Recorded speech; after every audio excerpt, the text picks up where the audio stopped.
Hi everyone, welcome to Lock My College. आज हम अपने फेवरेट ब्रांड के बारे में बात करने वाले हैं एंड वो है अमूल। अमूल सिर्फ एक ब्रांड नहीं है बल्कि हम सबकी जिंदगी का एक अहम हिस्सा है। भले वो सुबह की चाय हो, बच्चों का टोस्ट ब्रेड हो या फिर घर में पड़ा हुआ वो दूध का पैकेट हो, अमूल ने हर घर में अपनी जगह बना ली है। लेकिन अमूल का मतलब सिर्फ टेस्ट और क्वालिटी नहीं है बल्कि उन 36 लाख से ज्यादा फार्मर्स का भरोसा और सहारा है जो उनका पूरा हक उन तक पहुंचाता है। लेकिन अमूल ब्रांड की शुरुआत किसी बिजनेस प्लान से नहीं हुई थी बल्कि एक मजबूरी से हुई थी। जी हाँ, 1940s के दौर में गुजरात के फार्मर्स गाय भैंस का दूध बेचकर ही अपना गुजारा करते। डेली वो रोज सुबह उठते, अंधेरे में पशुओं की देखभाल करते और फिर दूध निकालकर उसे मार्केट में बेचने चले जाते। लेकिन उनकी सबसे बड़ी प्रॉब्लम ये थी कि पूरा दूध बेचने का सिस्टम उनके कंट्रोल में ही नहीं था और उन्हें जबरदस्ती कम दामों में दूध बेचना पड़ता। दूध बेचने का बिजनेस मिडिलमैन और एजेंट्स के हाथ में होता।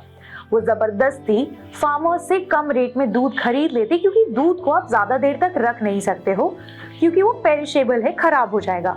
और वो फार्मर्स से कम दाम में खरीद के सारा मुनाफा अपने पास रख लेते।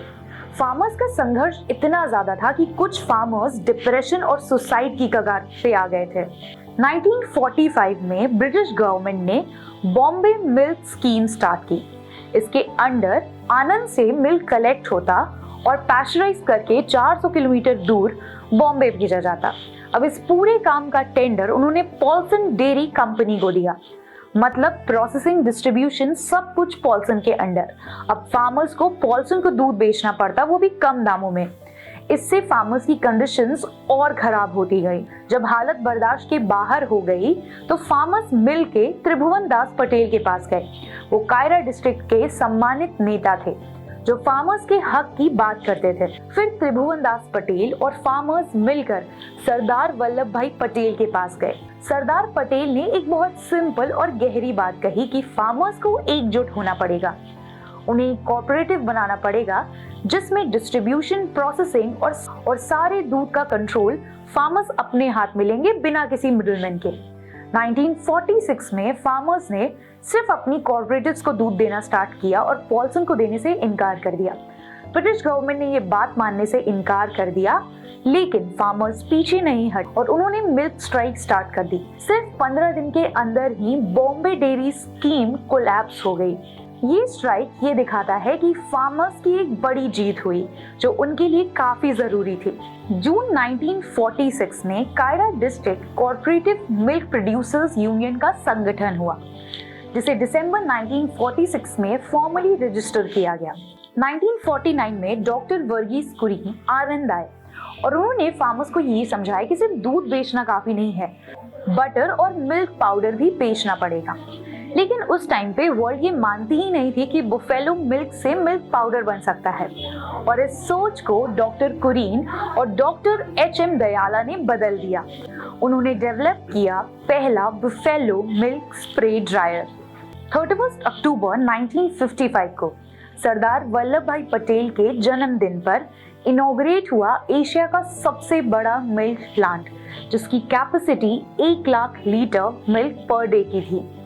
इस दौर में कॉर्पोरेटिव का नाम अमूल इसलिए रखा गया क्योंकि संस्कृत में अमूल्य का मतलब होता है अनमोल और आनंद मिल्क यूनियन लिमिटेड का शॉर्ट फॉर्म भी अमूल होता है और ये नाम इस मिशन के लिए परफेक्ट था। 1989 में ऑपरेशन फ्लड स्टार्ट हुआ। इसको हम व्हाइट रिवॉल्यूशन के नाम से भी जानते हैं। इस रिवॉल्यूशन की वजह से पहले इंडिया जो मिल्क डेफिशिएंट कंट्री था अब मिल्क प्रोड्यूसर बन चुका था। वर्ल्ड में इतनी सारी कंट्रीज को एक्सपोर्ट करने लगा था। जून 1946 में Kaira district cooperative milk producers union का संगठन हुआ जिसे फॉर्मली दिसंबर 1946 में रजिस्टर किया गया।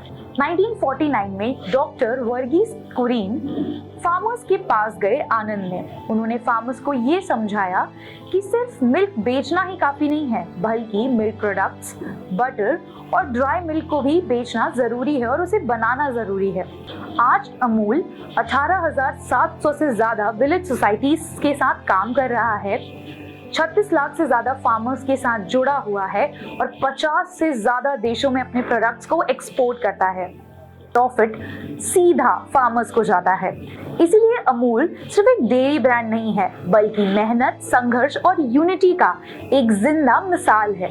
ये कहानी हर उस फार्मर की है जो रोज सुबह उठता है और देश की बुनियाद को मजबूत करने के लिए काम करता है। Amul the taste of India असल में इंडियन फार्मर्स की बैकबोन है। अब 2 लेसन जो आप अमूल से सीख सकते हो। पहला है कलेक्टिवनेस की पावर को पहचानो और दूसरा है पर्पस मैटर करता है, प्रॉफिट नहीं। तो अगर ये वीडियो पसंद आए तो like, share, subscribe lock My college for more such amazing updates.